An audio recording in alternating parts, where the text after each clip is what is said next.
इस वक्त जो मुल्क में बदतरीन किस्म की एक महंगाई, इस पर बहुत ज़्यादा तशवीश उनको भी थी। ऐसे लोग जो पाकिस्तान के नज़रिए को नहीं जानते, पाकिस्तान के हालात से वाकफियत नहीं रखते और मुल्क उनके हवाले कर दिया जाए, तो फिर आप अंदाज़ा लगाएं कि मुल्क कहाँ किस तरफ जाएगा। जो हमारा वज़ीर आज़म बना बैठा है वो भी एक जाली और खलाई किस्म का वज़ीर आज़म है। आज या कल तक आसिफ अली ज़रदारी से भी मुलाकात करूँगा। सारी ऑपोजिशन को है मनाना, मिशन पर निकल पड़े मौलाना। जाती उम्रा में मौलाना फजलुर रहमान की नवाज शरीफ के साथ बैठक, मिलकर हुकूमत के खिलाफ तहरीक चलाने पर तबादला ख्याल। फजलुर रहमान ने इमरान खान को खलाई वजीर आजम करार दे दिया।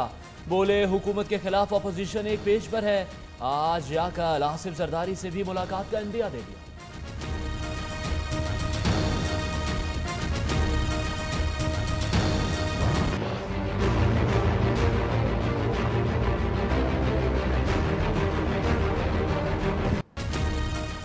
मौलाना मियां साहब को सियासी ऑक्सीजन दे रहे हैं। अदालत नोटिस ले वज़ीर इत्तलात फवाद चौधरी भड़क उठे।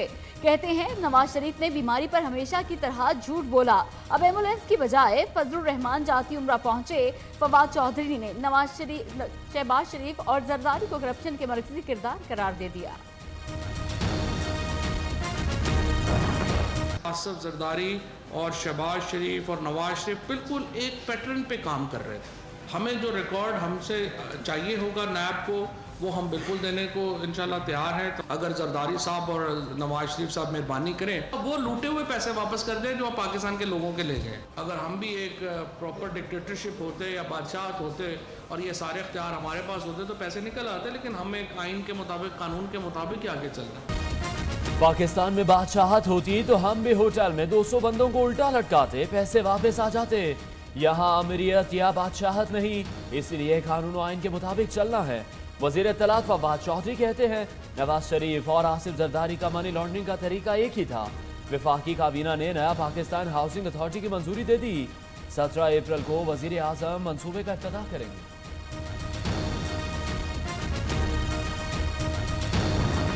रहीना रबानी खर साहिबा जो हैं, उनका जो इस वक्त केस है वो 2 साल से वो स्टे के ऊपर बैठी हुई है बिजली चोरी में। किरदार कशी पीटीआई का वतीरा बन चुकी है। रहनुमा पीपल्स पार्टी हिना रबानी कर का रद्द-ए-अमल कहती हैं अपनी नाअहली छुपाने के लिए पीटीआई ऑपोजिशन पर उल्टे सीधे इल्जामात लगा रही है। झूठे इल्जामात लगाने पर फवाद चौधरी को हटाने का नोटिस भेजने का भी ऐलान कर दिया। मरियम औरंगजेब ने कहा अवाम इस झूठी हुकूमत का तरीका वारदात समझ चुकी है। वजीर रेलवे शेख रशीद को भी नवाज मौलाना मुलाकात एक आंख न भाई। शहबाज शरीफ की सियासत को नवाज शरीफ की सियासत से अलग करार दे दिया। कहते हैं 2-3 माह में सब चोर जेल की सलाखों के पीछे होंगे। फाटा में तहरीक इंसाफ की हुकूमत ने मौलाना फजलुर रहमान की नींदें उड़ा दी।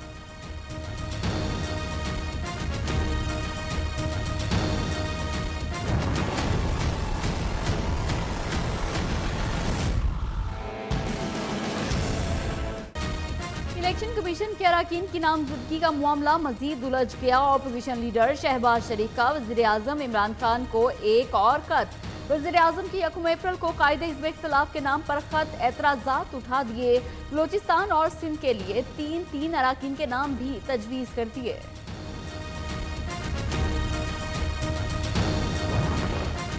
जाली बैंक अकाउंट्स केस एहतसाब अदालत इस्लामाबाद में तीसरा रेफरेंस भी दायर। अब्दुल गनी मजीद समेत 14 मुल्ज़िमान नामजद।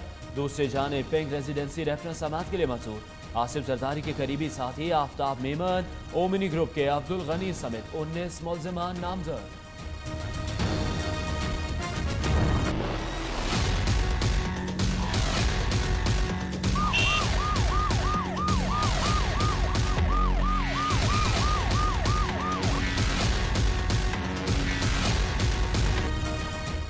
आमदन से जायद असासा जात और मनी लॉन्ड्रिंग केस में शहबाज शरीफ नैब लाहौर में पेश ना हो सके। उधर रमजान शुगर मिल्स केस में शहबाज शरीफ और हमजा शहबाज पर फर्दे जुर्म आयद।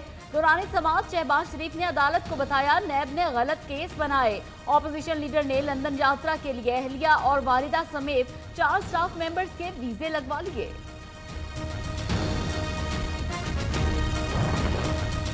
शरीफ फैमिली के मुबैना फ्रंटमैन मुश्ताक चीनी 14 रोजा जिस्मानी रिमांड पर नैब के हवाले। एहतसाब अदालत लाहौर का मुलजिम को दोबारा 23 अप्रैल को पेश करने का हुक्म। FIA ने मुलजिम को गुज़श्ता रोज दुबई जाते गिरफ्तार किया था।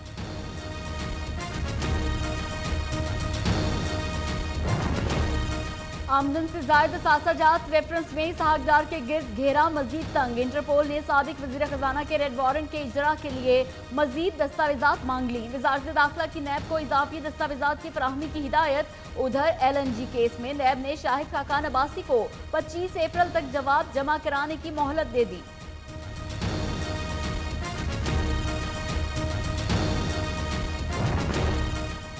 नैब की गिरफ्तारी का खौफ। मिफ्ताह इस्माइल ने सिंध हाई कोर्ट से 10 रोजा हिफाजती जमानत हासिल कर ली। अदालत की नैब से ताउन 2 लाख रुपए के मशल्के जमा कराने की हिदायत।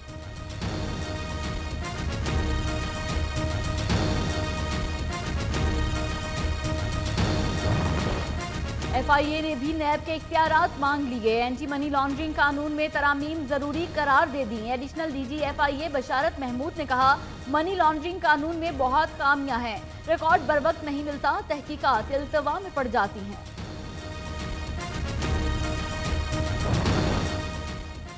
लाहौर हाई कोर्ट के जस्टिस फारूक इरफान ने इस्तीफा सदर मुमलिकत को भिजवा दिया। कहते हैं बेखौफ और आज़ाद होकर जिम्मेदारियां अदा नहीं करने दी जा रही। हाई कोर्ट के जज की हैसियत से मुस्ताफी होने के अलावा और कोई चारा नहीं।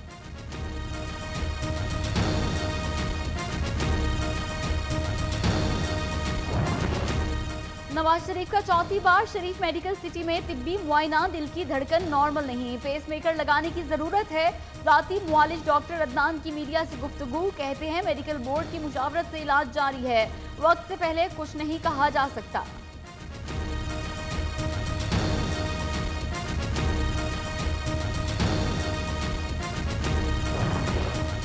सदर पाकिस्तान से बहरीनी वजीर खारजा की मुलाकात। आरिफ अलवी की खलीज ताउन काउंसिल में इख्तलाफात दूर करने के लिए सालिसी की पेशकश।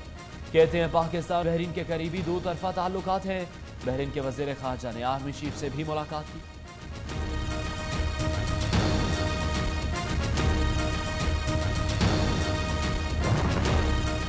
इरशाद नांझानी कत्ल केस में अहम पेशरफ्त। एम्बुलेंस ड्राइवर के हैरान कुन इंकशाफ। मकतूल इरशाद नांझानी को अस्पताल मुंतकली के दौरान दोबारा गोलियां मारी गईं।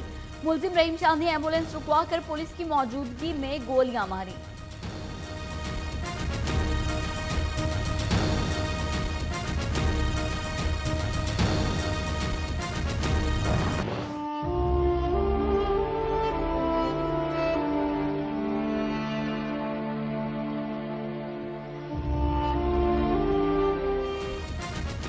MQM ने कराची बल्दिया फैक्ट्री में भत्ता न देने पर आग लगवाई। गवाह फैक्ट्री के प्रोडक्शन इंचार्ज ने बयान कलम बंद करा दिया। फैक्ट्री मालिकान से भत्ता मांगने की भी तस्दीक कर दी। कहा MQM ने 25 करोड़ रुपए भत्ता मांगा था।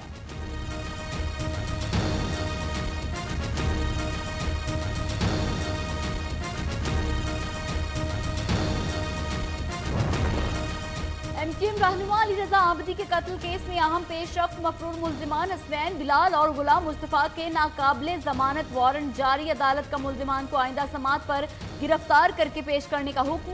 न्यू न्यूज़ ने मफरूर मुल्जिमान की तस्वीर हासिल कर ली।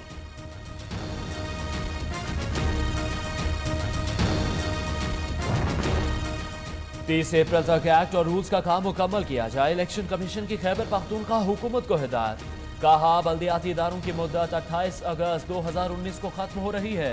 120 दिन के अंदर इंतखाबात कराना लाजिम है।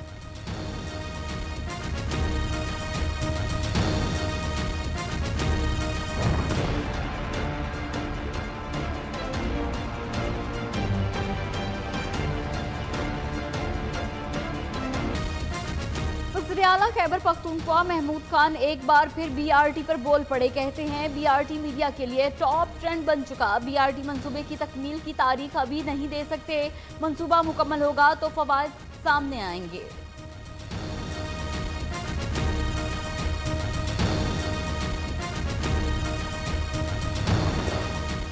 नीलम जहलम पावर प्रोजेक्ट ने संग मील अबूर कर लिया। 969 मेगावाट बिजली बनाने वाले पावर प्लांट ने 1000 मेगावाट बिजली बनाना शुरू कर दी। वापडा के मुताबिक नीलम जहलम पावर प्रोजेक्ट ने कम अरसे में 40,000 मेगावाट बिजली पैदा की।